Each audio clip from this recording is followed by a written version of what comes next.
What's up, everybody? This is the Sports League Podcast. Back for another week. I'm your host, Alex Leak. We got the co host, Amanda, as always. Good to have you. And we got a special guest back on the show, Qadry Ismail, a former Raven. Great to have you on, Qadry. Appreciate you guys having me. Absolutely. And for those of you that don't know, Qadry Ismail is a 10-year NFL wide receiver in the 90s and early 2000s, spending most of his career with the Vikings and Ravens.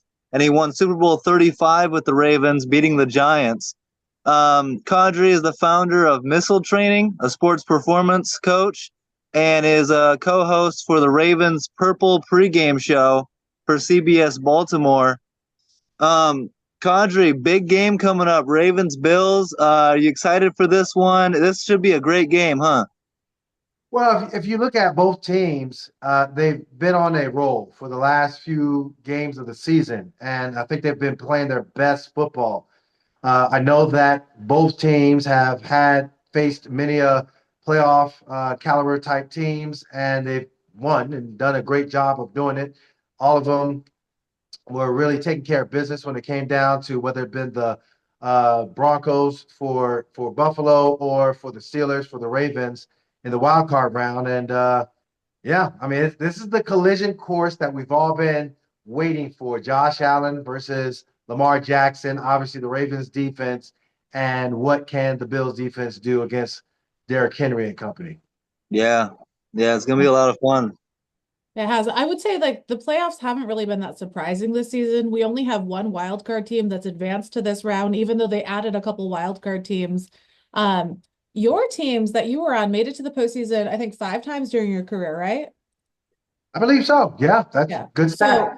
So I was looking into it. So your first 3 appearances with the Vikings, all wild card losses, couple years in a row there. The Vikings kind of were in a stint of losing in the wild card. But then when you joined the Ravens a year before they made it to the Super Bowl and then won the Super Bowl as a wild card, how were the vibes different in those rooms? Because I wonder as a fan, like, do you kind of feel like, oh, we made it to the wild card, but like this is probably the end of the road for us? Or is it do you know ahead of time if you're gonna get knocked out in that round, or is there just hope and belief in yourself? Yeah. Yeah, I think for the when I look back on the Vikings trips to the wild card round, my rookie year, I remember it was against the Giants, and yeah, I just think that the atmosphere was not very good. You didn't think you were going to advance, but I thought in the subsequent years when we made it into the playoffs that we were a good enough football team to advance, and things just didn't go our way for whatever the reason. When I got to Baltimore, um, yeah, Ray Lewis was in his prime. You had Shannon Sharp, you had um, Rod Woodson, you had a defensive front that was just phenomenal, and obviously the coaching staff was a really supportive coaching staff that brought the best out of you. And I think it was like a perfect storm, if you will, where everyone was kind of doubting us and not thinking that we would, get anywhere in the playoffs. But at the same time, it was just a situation where I think each and every week, similar to the Ravens, similar to the Bills, where the latter part of the season, you kind of go on a run. I think for us, we went on I think it was like a 5 or 6 game winning streak, and it carried over into the playoffs. And lo and behold, you're facing the Denver Broncos at home in the playoffs, and yeah, you got it done. So I think Mhm. just mindset is the big thing. When you know who you are as a team, all you need to do is get hot, and we did. And I think that was the reason why the Ravens were able to sustain rather than the Vikings.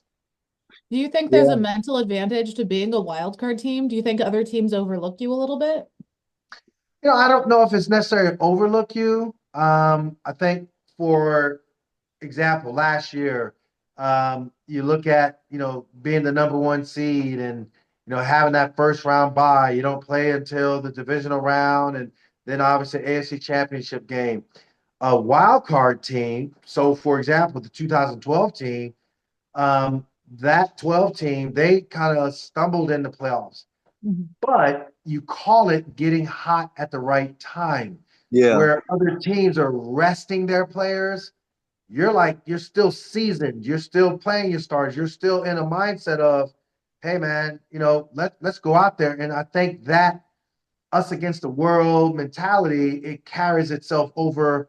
And I think it obviously from a Ravens perspective, in that 12 team, to go into the wild card, feel confident that you beat up on a Andrew Luck Colts team that was really good. Mhm. That just said a lot, and then I think it just carried momentum into the next round. Well, and you talk about that going on a winning streak into the playoffs, and this is what this year's Ravens team has done. They're on a 5-game winning streak. A lot of people forget they started 0-2, but have gone 13-3 since. And what were your thoughts on adding Derrick Henry? Like last year, this was a great team last year as well.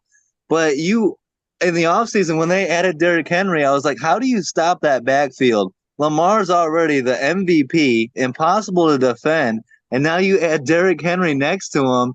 And it's fitting for Derrick Henry to go for career numbers, but did you see this coming? A lot of people thought Derrick Henry was on the downward slope of his career at this point. Yeah, I think when you look at Derrick Henry and uh, the word professional comes to mind. And so, what does that mean? You can only do what you can only do as long as you can. In other words, once that body starts breaking down, like Yeah. it's just a snowball effect of negative. However, with Derrick Henry, he's always taken care of himself.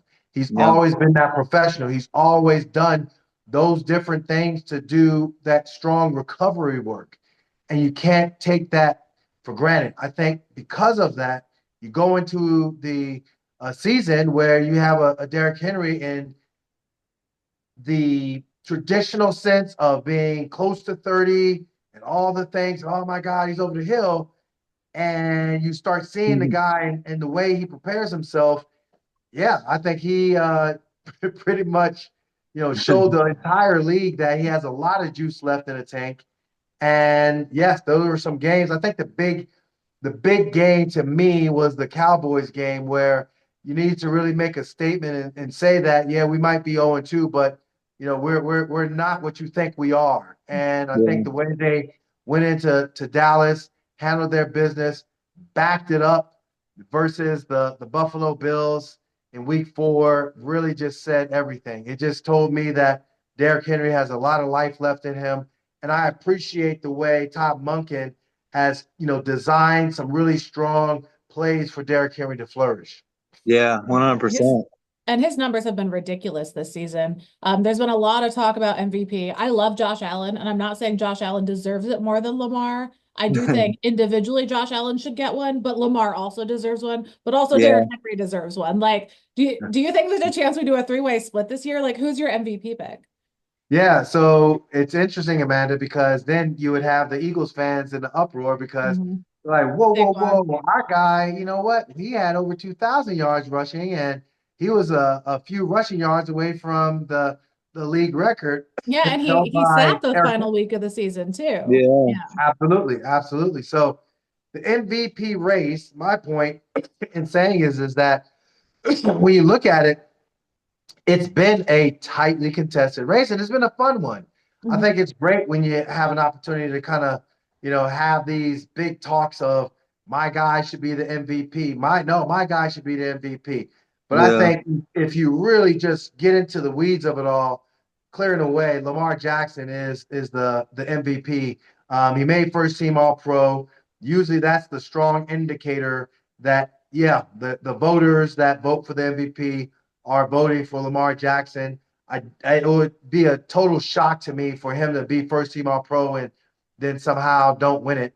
But yeah, I think Derrick Henry, you know, in that conversation, it kind of validates technically what Lamar has meant to Derrick Henry as far as just him being able to have the type of year that he's had. It's amazing. I really think it's amazing how Lamar Jackson. People are trying to minimize his historic season and almost like a sympathy vote for Josh. Oh, Josh. Well, yeah, okay. Mhm. Let Josh have it at another time. I think when you look at, just everything that Lamar has done, 4,000 yards passing, the rushing, never before done, over 900 yards rushing, never before done in NFL history, only thrown 4 interceptions. Yeah, Lamar Jackson, when you slice it and dice it, he's had that and the defenses that he's gone against. I mean, he's played pretty much every team that's in the playoff. He's played against them and he's dominated them, including the Buffalo Bills defense. Yeah. Yeah, it's crazy how successful he's been this year. 5,000 combined yards, 45 touchdowns, and only 4 interceptions. Only 1 interception on the road all season long. And with this debate, you kind of feel like it's like voter fatigue a little bit because Lamar won last year. It's kind of like Jordan versus Karl Malone, right? And it's like, but you can't deny Lamar a career year. Like no Well, bones about it. Career season. and as much as a Josh Allen fan as I am, I have to say his 4 interceptions, if you look up Yeah. the clips on those, one of those was his fault. The other three Yeah. were touched by one of his receivers first. Yeah. So He's And he putting up should even have. like in that, even in that one too, Amanda, you're absolutely right. It's interesting because that was man to man. And as a receiver, I will tell you, you're supposed to keep running. Rashad Bateman stopped on his Yeah, route. So he missed his okay. kind route. of double crossed Lamar. So even that one you could say was the receiver's fault. Yeah. Yeah. I think Yeah. there needs to be a separate category for interceptions that are not like interception should also go on the receiver. Like if it's not the quarterback's fault, but it's the receiver's fault, that should be on their stat line, not the quarterback's. That's I agree. bullshit. Well, they talk about, drop passes. I mean, hey, you should absolutely, put it in that receiver's. I know for me, if that was the case, I would probably in my career have had maybe 3 or 4 turnovers slash Mhm. interceptions because that ball went right through me You're like, oh, and that was my the bad. defender was the benefit. um. Yeah. So, a couple stats on this game coming up. This is going to be the coldest game of Lamar Jackson's career. It's like 12 degrees, they said, with a -3 wind chill in Buffalo. And we're still waiting on Zay Flowers if he's going to be able to go or not. What have you heard on those fronts? And hopefully Zay can play because they're going to need him against a really good Bills team. Well, let me say this as far as the weather, it's cold here in Baltimore. And Okay. so, you're practicing outside. I Yeah. know that they actually moved practice because the fields were frozen. They moved it indoors. Indoor, they opened up all the doors. There were fans blowing extra wind inside. It kind of reminded me of Minnesota when I was with the Minnesota Vikings at their old complex. We were playing Green Bay. Green Bay, for whatever reasons, one of the last games of the year. Denny Green, our head coach, he would open up the indoor facility, and you would just feel like as you're walking from your locker room to the facility, all of a sudden you're just feeling like, oh my God, it's going to be freezing when we open up this door. And so I don't think that the weather per se is going to be um, an issue if the wind can be pretty chill and nullified, then I think they'll be okay. I know that, yes, both teams have played in it, both teams have been successful in it. So be it. But if there's no wind, I think that that's a good thing.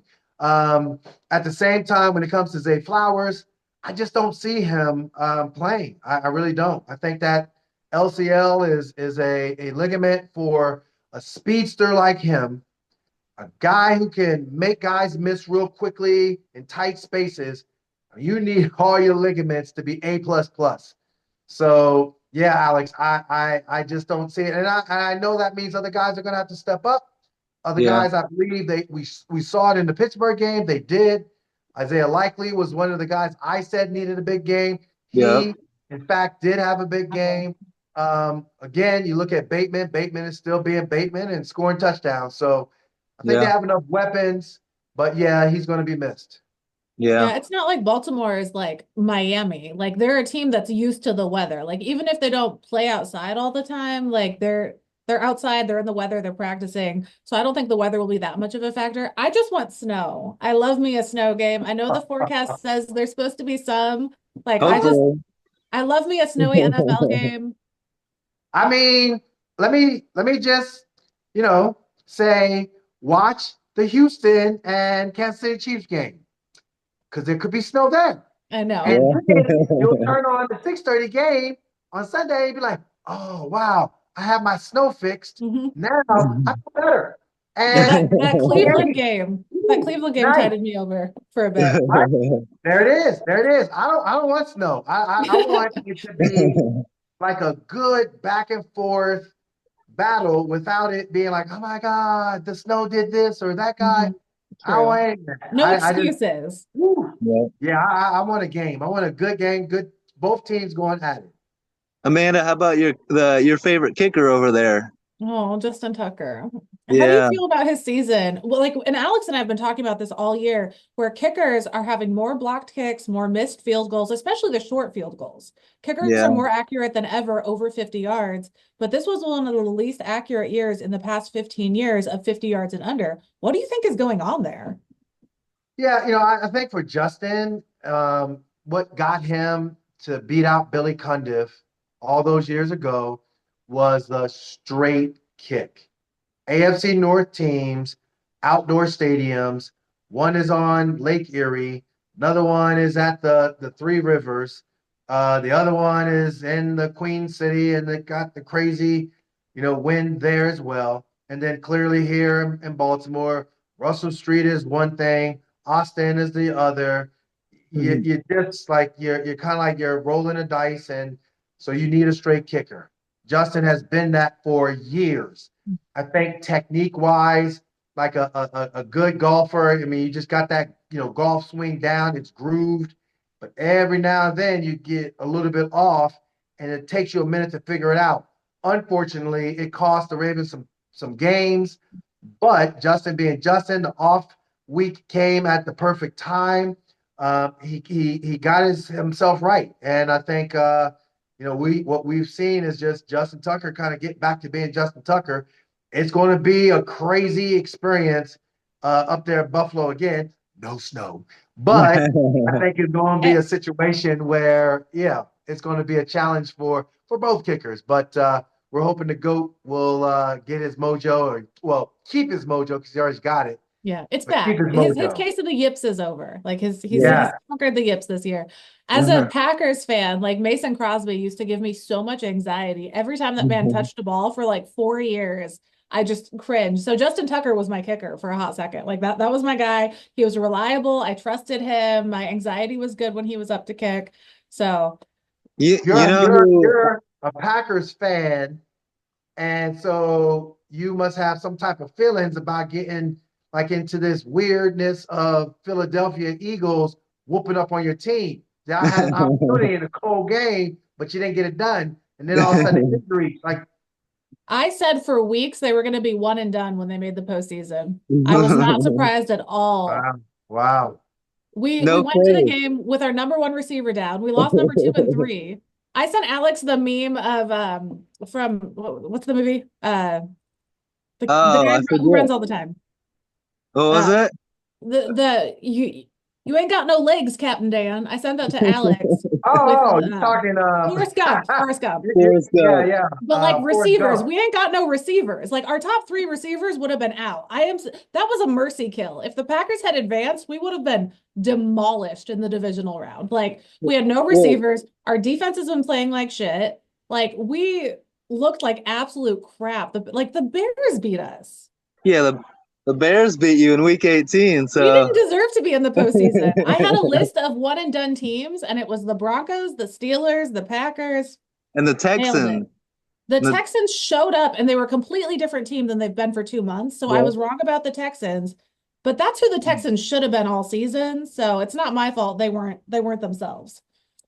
It's Well, weird. The Texans game, I think it was interesting because like their defense kept them in it. Yeah, And yeah. it was the inability of Justin Herbert and company.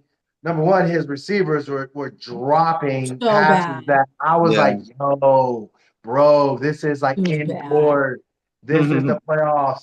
Like whoever number 81 is, you could just see the bright lights were too big for him. His eyes like, oh Yeah. my God.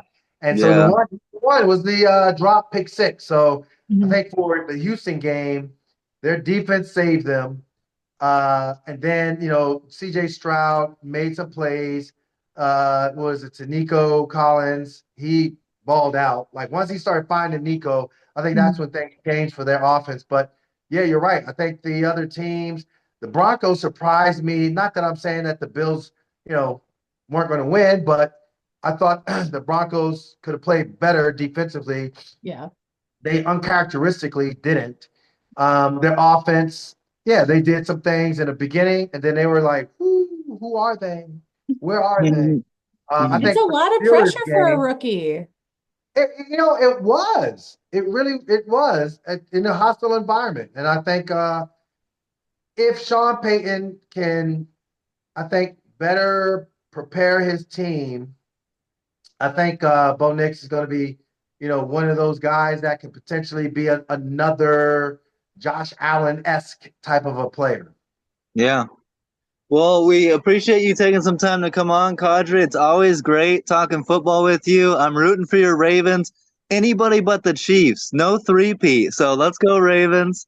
Yes, Uh, and best of luck with missile training and all that you got going on there. It's great to see you giving back to the community and helping people out, with appreciate that. So yeah.